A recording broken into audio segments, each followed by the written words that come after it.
चलिए आज हिंदी साहित्य के एक ऐसे दिग्गज के बारे में जानते हैं जिनके विचार आज भी उतने ही ताज़ा और ज़रूरी हैं जितने दशकों पहले थे।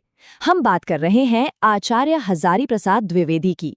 ये हैं वो शख्स, आचार्य हजारी प्रसाद द्विवेदी, एक महान विचारक, एक महान साहित्यकार। लेकिन इनकी कहानी की शुरुआत होती है एक बड़े ही दिलचस्प नाम से। अब सवाल ये उठता है कि सोचिए, एक छोटे से गांव में पैदा हुए लड़के का नाम भला हजारी प्रसाद कैसे पड़ सकता है? मतलब 1000 रुपयों वाला। इसके पीछे की कहानी क्या है? तो इस सवाल का जवाब छिपा है एक बड़े ही मजेदार पारिवारिक किस्से में। चलिए उनके जीवन की शुरुआत में चलते हैं। तो किस्सा कुछ यूं है कि जिस समय हजारी प्रसाद जी का जन्म हुआ, ठीक उसी वक्त उनके दादाजी एक कोर्ट केस जीत गए। और जानते हैं उन्हें हर्जाने में कितने पैसे मिले? पूरे 1000 रुपए। बस उसी खुशी में परिवार ने बच्चे का नाम ही हजारी प्रसाद रख दिया। है ना एक अनोखी शुरुआत? लेकिन नाम में 1000 रुपए होने से जीवन का संघर्ष कम नहीं हो जाता। असल में उनका शुरुआती रास्ता चुनौतियों से भरा हुआ था। एक ऐसा रास्ता जो उन्हें सीधा शांति निकेतन के दरवाजे तक ले गया। देखिए, उनका जन्म 1907 में बलिया के एक बहुत ही छोटे से गांव में हुआ था और उनका शुरुआती जीवन बेहद गरीबी में बीता। इतनी गरीबी कि स्कूल कॉलेज की फीस भरना और रोजमर्रा की जरूरतें पूरी करना भी एक बहुत बड़ी चुनौती थी।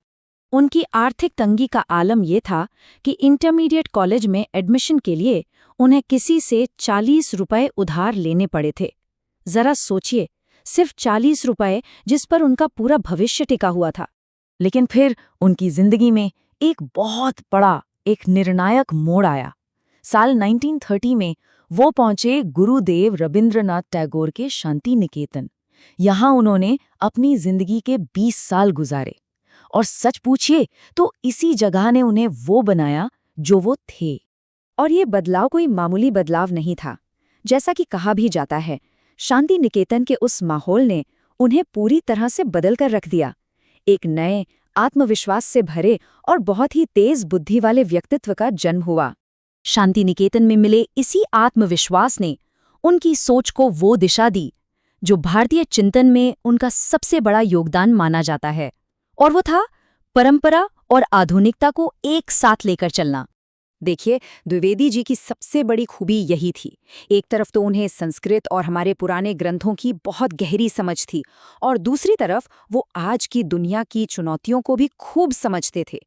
उनका मानना था कि परंपरा कोई म्यूजियम में रखी हुई पुरानी बेजान चीज नहीं है, नहीं, बल्कि एक जिंदा बहती हुई नदी है जो हमेशा नई रहती है।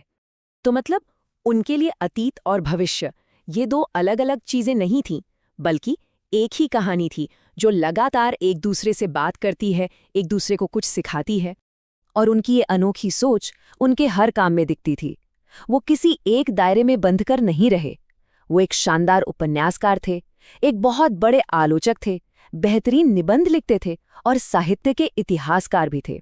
मतलब उनकी प्रतिभा हर दिशा में फैली हुई थी।